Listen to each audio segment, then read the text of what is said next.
El físico y premio Nobel Niels Bohr expresó hace algunos años algo que muchos de sus colegas señalan, diciendo: es evidente que ni en la física ni en la química podemos encontrar algo que posea siquiera un vestigio de conciencia. Sin embargo, todos sabemos que existe ese algo que llamamos conciencia simplemente porque todos la tenemos. Por lo tanto, la conciencia tiene que ser parte de la naturaleza o más en general de la realidad, lo cual significa que tenemos también que considerar la existencia de leyes de una clase por completo diferente. Todas las grandes religiones y tradiciones auténticas nos han hablado de estas leyes que señalaba Niels Bohr, de esos principios y también de cómo funcionan y de cómo afectan nuestras vidas, nuestros destinos y también nuestra realidad, aún en otros niveles que no siempre podemos ver o percibir fácilmente y que la ciencia, por sus limitaciones actuales, tampoco puede hacerlo, como señalaba de una forma indirecta el Premio Nobel de Física. De todas esas leyes, algunas son más importantes que otras. Citemos entre algunas de estas leyes a la ley del karma, la ley del destino, la ley de la recurrencia, la ley del retorno, las leyes de evolución e involución, la ley de la reencarnación, entre otras más. Si ellas afectan nuestras vidas y nuestra realidad, necesitamos, sin duda, saber cómo es que funcionan para poder operar utilizándolas en nuestro propio favor y poder así orientar positivamente nuestra existencia. Uno de los más grandes sabios del antiguo Egipto fue el gran Hermes Trismegisto, quien expresó lo siguiente en relación a esto que estamos diciendo: el sabio se sumerge en la ley y, comprendiendo sus movimientos, opera en ella en vez de ser su ciego esclavo. Semejante al buen nadador, va de aquí para allá según su propia voluntad, en vez de dejarse arrastrar como el madero que flota en la corriente. En esta lección y en lecciones sucesivas nos adentraremos en algunas de estas leyes, principalmente en las más importantes para nuestro proceso de autoconocimiento. En este caso, hoy hablaremos de tres de ellas: las leyes de evolución, involución y reevolución. Acompáñenos. Desgraciadamente, en nuestros tiempos hay una cierta tendencia dentro de las instituciones o escuelas religiosas a creer o enseñar que el ser humano está en constante evolución espiritual, y eso la verdad que es un grave error. Se piensa o se cree o se hace creer a la gente que el solo hecho del paso del tiempo genera avance espiritual, progreso interno, desarrollo de conciencia, etc. Hay religiones, o mejor dicho, instituciones religiosas o pseudo religiosas, o a veces simplemente personas que se consideran muy religiosas, que confunden a la gente enseñando que alguien obtiene su salvación si se aferra a una creencia, a un dogma, o si simplemente confiesa sus errores o cumple con ciertos ritos religiosos, o que el solo paso del tiempo le hará ir tomando conciencia de sus errores y lo hará una mejor persona y una persona más espiritual, con mayor luz interior, con mayor conciencia. Debemos decir que esto no es más que una falacia y un vil engaño hacia la humanidad que aún tiene valores espirituales. Ningún maestro, ninguna avatara, ningún Cristo ha enseñado esto. Todos estos grandes seres siempre han enseñado que el camino espiritual no es un camino sencillo, que depende de un esfuerzo muy particular que debe hacer el individuo. El Cristo enseñó en su Evangelio lo siguiente: angosta es la puerta y estrecho el camino que conduce a la luz, y muy pocos son los que la hallan. En otra de sus enseñanzas, el Cristo expresó: de 1000 que me buscan, uno me encuentra. De 1000 que me encuentran, uno me sigue. De 1000 que me siguen, uno es mío. Por otra parte, en el libro maravilloso del Bhagavad Gita, Krishna, que es el mismo Cristo hindú, expresó lo siguiente: entre miles de hombres, tal vez uno intenta llegar a la perfección. Entre los que intentan, posiblemente uno logra la perfección. Y entre los perfectos, quizás uno me conoce perfectamente. Con todo esto, podemos ir entendiendo que el desarrollo espiritual no es cuestión ni de formas ni creencias. Pongamos un ejemplo sencillo para entender mejor esto. Quien se propone a vencer, por ejemplo, un vicio, un mal hábito, un defecto o una conducta psicológica, sabe que eso no es nada sencillo. Ni es cuestión de tiempo. Al contrario, si el tiempo pasa y no hacemos esfuerzos para vencer o corregir eso, lo único que logramos es intensificar nuestra dependencia de ese vicio o de ese mal hábito. Pensemos simplemente en una pequeña dieta que querramos realizar. La superación de sí mismos se logra con trabajo, con dedicación. Eso no es cuestión de tiempo, ni de creencias, ni de dogmas, sino de trabajo interno.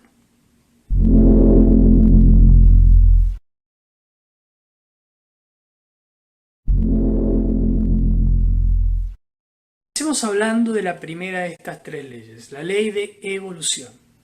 El término evolución es sinónimo de progreso, de avance, de desarrollo, de crecimiento, etc. Pero en los procesos naturales veremos que todo lo que nace, crece y se desarrolla, luego también pasa por un proceso, podríamos decir, inverso. La evolución existe y tiene parte en el proceso natural de desarrollo de cualquier criatura, pero no está sola, sino que la evolución trabaja con su hermana gemela. Esa hermana gemela es la otra ley llamada ley de involución. Esta ley de involución influye en esa creación que venía desarrollándose, llevándola por un proceso inverso al que traía, para que se cumpla el ciclo natural. Por el término involución entendemos que este es sinónimo de retroceso, deterioro, degeneración, de crecimiento y también muerte. Este ciclo natural está en toda la creación y podemos decir que las leyes de la evolución y de la involución son el eje mecánico de toda la naturaleza. Demos algunos ejemplos para que esto se entienda un poco mejor. Hay evolución en la planta que nace, crece, se desarrolla, flora y da sus frutos. Y existe involución en la planta que con los años va perdiendo su capacidad de floración, de dar frutos, hasta que un día se seca y se convierte en leños y polvo. Hay evolución en el niño también, que se gesta, que nace, que se desarrolla, que llega a la juventud, a la madurez y luego aparece la involución, llevando a ese organismo por un proceso degenerativo de sus células, de sus funciones, etc., hasta conducir a esa persona a la muerte.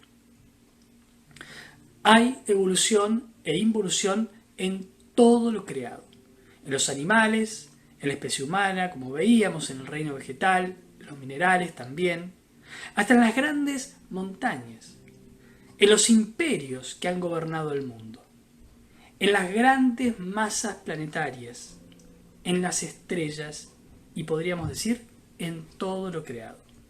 La evolución e involución afectan a toda la creación.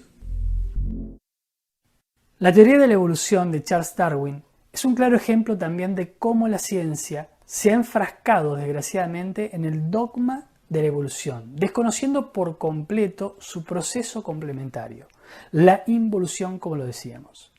Por ejemplo, Darwin considera que la especie humana como otras especies, es el resultado meramente de los procesos evolutivos de especies menos evolucionadas.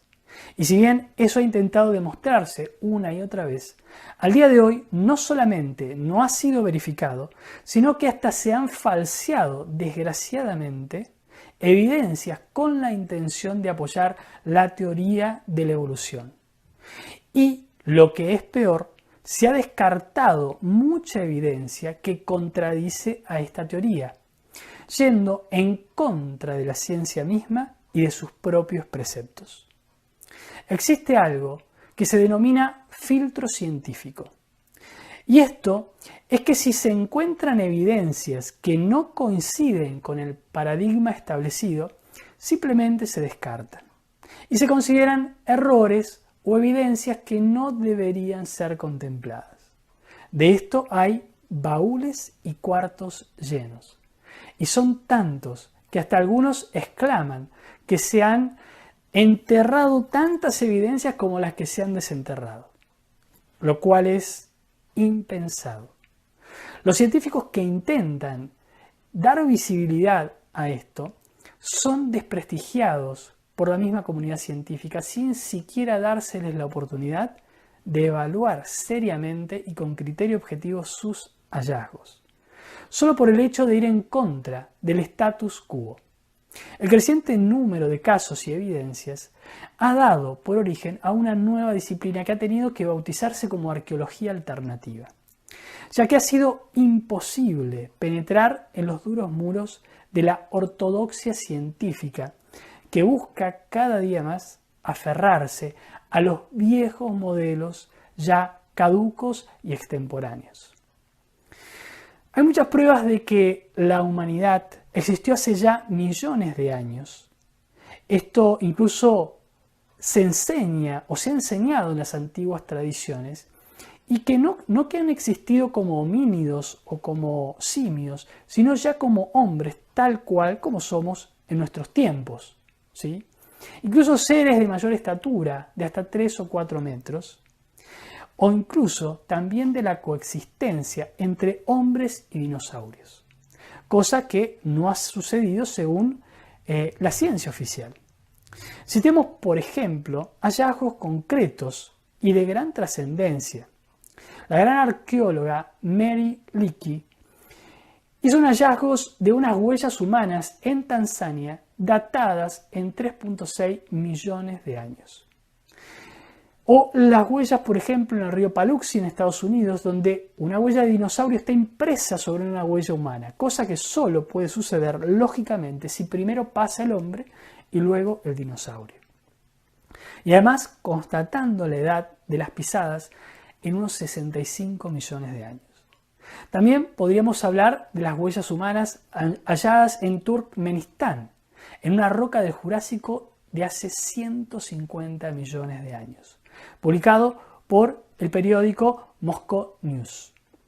O el esqueleto humano encontrado en un yacimiento de carbón en el condado de Macoupin, en Illinois, datado entre unos 280 y 320 millones de años.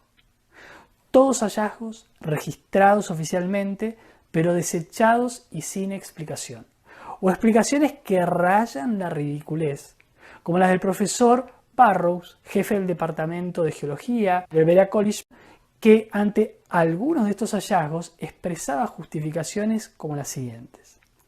Las huellas encontradas pertenecían a unos seres que caminaban sobre cuartos traseros y tenían pies similares a los de los humanos. Esto sin ninguna clase de evidencia científica que determinase tales expresiones. Es decir, usando elementos anticientíficos para desacreditar hechos fácticos y evidencia científica. Sin lugar a dudas, podríamos seguir, créannos, con una interminable lista de casos, pero no es el objetivo de esta lección, sino simplemente mostrar cómo el dogma de la evolución ha cegado a la misma ciencia, o mejor dijéramos, a los científicos dogmáticos que se aferran a sus creencias científicas, lo cual es una total contradicción. Igualmente, vamos a dejar un material o algún material extra para que aquellos que quieran profundizar en todo esto puedan hacerlo. Todas las grandes y auténticas religiones nos han hablado de que el ser humano tiene un alma o principio espiritual eterno que habita este cuerpo en el que vivimos. También nos hablan de que esa alma, una vez que el cuerpo muere, sale de ese cuerpo y continúa su peregrinación habitando otros cuerpos más tarde, retornando así a la vida en este mundo una y otra vez.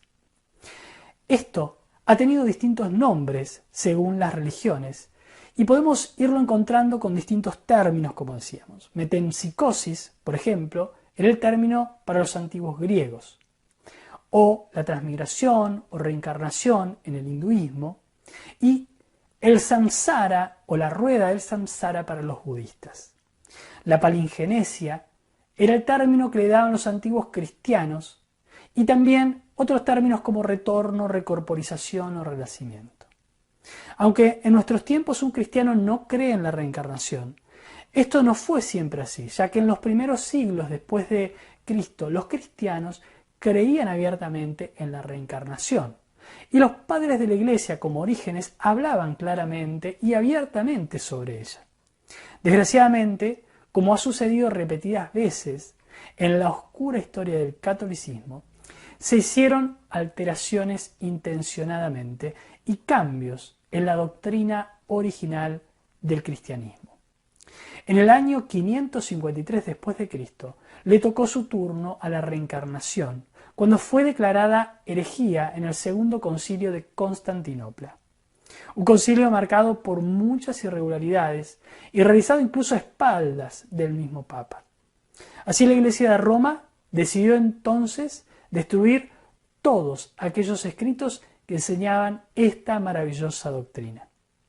Citaremos un solo pasaje de la Biblia que nos da muestra, como otros también, de que la creencia en la reencarnación era común y válida para judíos y cristianos de la época. En el Evangelio de Juan, en el capítulo 1, versículo del 1 al 3, vamos a encontrar el siguiente pasaje.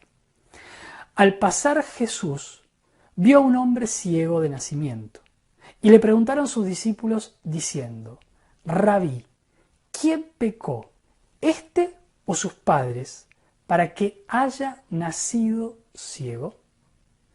Ahora preguntémonos lo siguiente: si ese hombre ciego había nacido ciego, ¿por qué sus discípulos le preguntaban a Jesús si él había pecado? ¿En qué momento había pecado si había nacido ciego? Sin lugar a dudas, la respuesta la tenemos todos. Como lo enseña magistralmente la doctrina budista cuando habla de la rueda del samsara, conocida también como la rueda de los eternos nacimientos o reencarnaciones, nuestra alma no solamente encarna en cuerpos humanos, sino que también en toda clase de criaturas dentro del mundo natural. Debemos saber también que la naturaleza se encuentra espiritualmente viva y cada planta, cada animal e incluso el mismo reino mineral se encuentra animado espiritualmente por conciencias elementales que están detrás de sus cuerpos vegetales, minerales y animales. Eso también es conocido y enseñado en todas las antiguas culturas.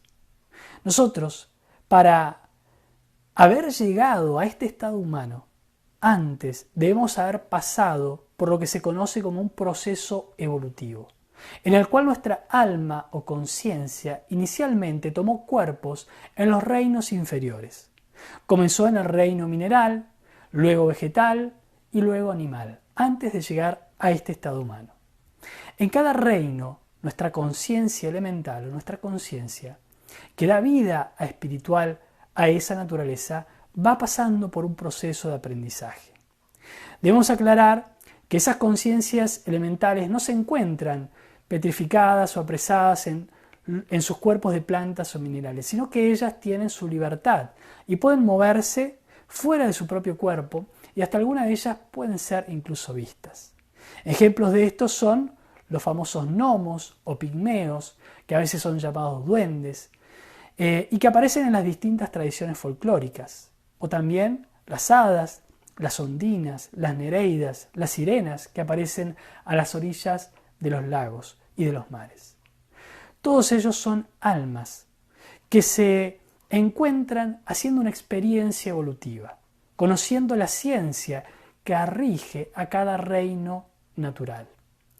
Toda conciencia elemental que comienza en el reino mineral va realizando un aprendizaje a través de distintas existencias en ese reino, y cuando está preparado pasa a un segundo nivel en la escala evolutiva y comienza a tomar cuerpos dentro de lo que es el reino vegetal, incorporándose en distintas plantas, desde las más sencillas a las más complejas. Pequeñas plantas, arbustos, árboles o grandes árboles, aprendiendo su magia, sus misterios, su sabiduría, hasta estar preparado para un nuevo escalón más y comenzar ya en lo que es el reino animal, donde también le tocará incorporarse en distintas especies animales, conociendo su ciencia y sus cualidades, para paso a paso irse preparando para lo que es el salto al reino de la naturaleza más elevado, que es el reino humano. En cada uno de estos reinos, la conciencia aprende la magia elemental de cada reino. Esa conciencia elemental va recibiendo la instrucción de lo que se conocen como devas o gurú devas de la naturaleza, que son ángeles, son seres espirituales encargados de instruir a las conciencias elementales de la naturaleza que están pasando por ese proceso evolutivo y de aprendizaje. Así, por ejemplo, en el reino elemental de los manzanos, ese elemental o conciencia aprende los misterios y la magia elemental de esa especie, de por qué ha sido creada, de para qué ha sido creada, de cómo sirve a su entorno, de cuáles son sus beneficios, su magia, etc.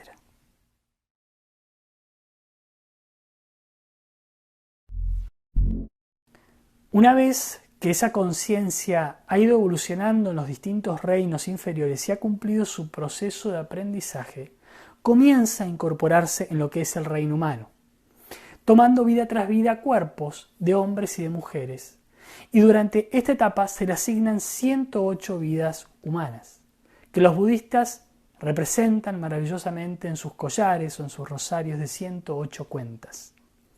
Aquí el hombre es dejado por la naturaleza para aprender la ciencia de su propia especie, pero principalmente para desarrollar las facultades internas y el potencial que se encuentra en él, pero que está en espera de ser desarrollado, ya que la naturaleza por sí sola no va a desarrollar ese potencial. Solamente ese hombre o esa mujer pueden, mediante trabajos internos, desarrollar estas enormes e infinitas posibilidades. En este punto, el humano es una semilla que puede germinar y desarrollarse o bien perderse después de esas 108 vidas, ingresando por el proceso inverso a la evolución, que es la involución, como decíamos. Si el humano desaprovecha sus 108 oportunidades y no se desarrolla, lo que habrá hecho en ese tiempo es crear egos, llenarse de karma, dormir su conciencia, degenerarse y llenarse de muchas cosas que deberá desintegrar la naturaleza en el doloroso proceso involutivo que las religiones han llamado infierno y sus distintos nombres, y ha representado siempre con grandes sufrimientos y dolores. Representación clara de los procesos depurativos que la naturaleza debe realizar sobre esas creaciones negativas que el mismo hombre ha realizado. Durante ese proceso, el alma o conciencia del muerto va incorporándose en distintos cuerpos como en la evolución, pero en sentido inverso, descendiendo esta vez desde el reino humano al reino animal, luego al vegetal y luego al reino mineral, hasta lograr su purificación completa, es decir, su limpieza de sus propios defectos. Por eso Juan, en su Apocalipsis, o en el Apocalipsis de Juan, lo llama a este proceso la muerte segunda, que no es más que la muerte de los defectos psicológicos después de la muerte física. Y que son esos defectos psicológicos, como todos sabemos, que debemos eliminar, que nosotros mismos hemos creado, para que esa conciencia esté nuevamente libre y con posibilidades de iniciar un nuevo proceso evolutivo, subiendo por los distintos reinos para llegar nuevamente al estado humano y volver a tener la oportunidad de liberarse y de desarrollarse.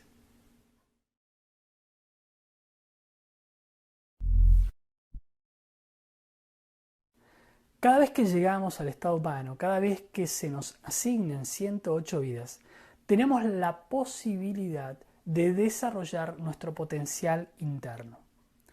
Buda, cuando descubrió el triste destino de las almas en la rueda del samsara, con sus interminables ciclos de nacimientos, sufrimientos y muertes, comprendió la necesidad de que debía liberarse, la necesidad de salirse de ese ciclo de sufrimientos. Por eso buscó la iluminación y lo alcanzó, lo cual enseñó, y es lo que siempre han enseñado los grandes maestros de la sabiduría. Para poder lograr eso es necesario producir algo mediante un esfuerzo especial, mediante un trabajo interno, ya que la vida o la naturaleza misma no nos lleva por sí misma a ese nivel superior. La naturaleza nos deja en el estado humano con las posibilidades latentes, pero no hace más nada por liberarnos. Su papel se limita hasta ahí. Es a nosotros a quienes nos toca desarrollarnos. Por eso el Cristo enseñó: esforzaos por entrar por la puerta estrecha, porque os digo que muchos tratarán de entrar y no podrán. Angosta es la puerta y estrecho el camino que conducen a todas las posibilidades del hombre. El humano debe liberarse. El humano debe alcanzar la iluminación y el desarrollo de sus ocultas posibilidades para así volver a nacer dentro de un nivel superior, dentro de una escala evolutiva superior, y así ingresar a lo que se conoce como la escala angélica, donde también hay niveles y niveles, grados y grados, donde quien nace como ángel puede subir en esa escala de ángeles, arcángeles, serafines, tronos, potestades, querubines, etc. Para poder entrar a esa nueva vida, como la enseñaba también el Cristo, es necesario volver a nacer, como Él también lo enseñaba. Y hay que negarse a sí mismo o morir en nuestros defectos psicológicos, como Él también lo enseñaba. También debemos aprender a servir a la humanidad, que es seguir al Cristo, como Él también lo expresaba. Estos son los tres factores de la revolución de la conciencia. Los tres factores que permiten que nuestra conciencia se revolucione, se libere del yugo del ego, despierte y logre la iluminación que alcanzó Buda y todos los grandes maestros. Pero también que podamos nacer internamente mediante la creación de nuestros cuerpos internos o cuerpos solares, de los que hablaremos más adelante con mayor precisión. Y además que podamos levantar nuestra serpiente como Moisés lo hizo en el desierto, lo cual significa despertar nuestros fuegos internos o despertar nuestro kundalini para despertar nuestros chakras a lo largo de nuestra columna, que es esa vara sobre la que subía la serpiente de Moisés. Solo volviendo a nacer mediante nuestras energías creadoras, nacemos dentro de una nueva escala evolutiva, produciendo la auténtica revolución de nuestra conciencia. Eso no se trata de buenas intenciones, sino de trabajo sobre nosotros mismos. Por eso el Cristo nos dijo: esforzaos.